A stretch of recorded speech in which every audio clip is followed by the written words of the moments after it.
Hello, my topic today is about Harris Hip Score. Before proceeding further, I would like to introduce myself. My name is Dr. Peter W Saad. I am a trauma and orthopedic specialist. Today, I would like to speak about Harris Hip Score.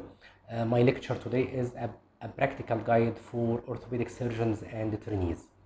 Harris Hip Score, it is a widely used clinical tool that quantifies the outcome of hip interventions by scoring parameters that including pain, functional ability, joint deformity, range of motion, particularly in the patient who underwent total hip replacement.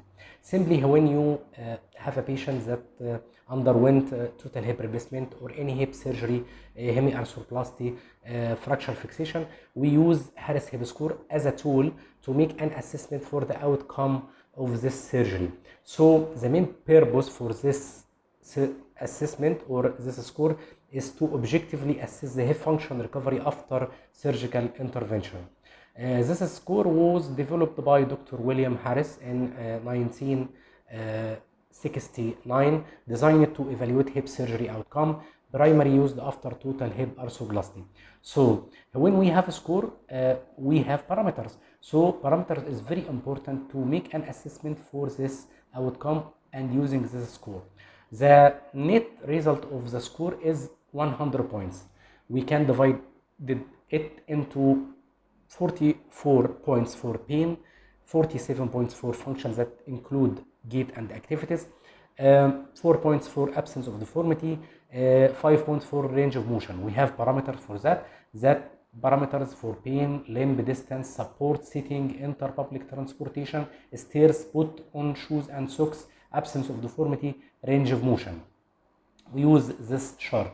This chart is for the Harris Hip Score.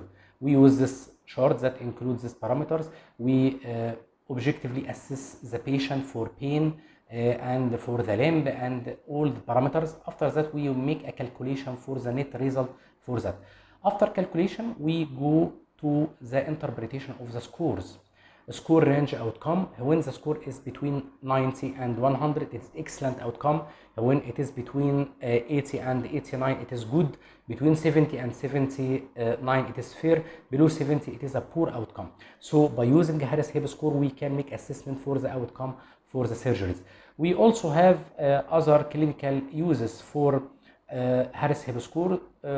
As we mentioned before, for the total hip arthroplasty follow-up, also hip fracture rehabilitation. When you make a rehabilitation for the patient and you would like to make an assessment for the outcome for this rehabilitation, we use the Harris Hip Score.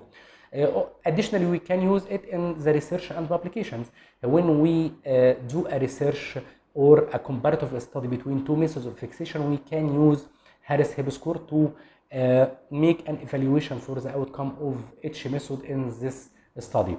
So this is for the Harris Hip Score.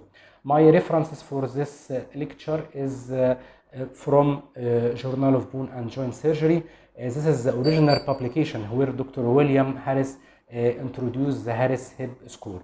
I hope this lecture is very useful for everyone, and don't hesitate to contact me on my contact peterfahmi73@gmail.com. Thank you all.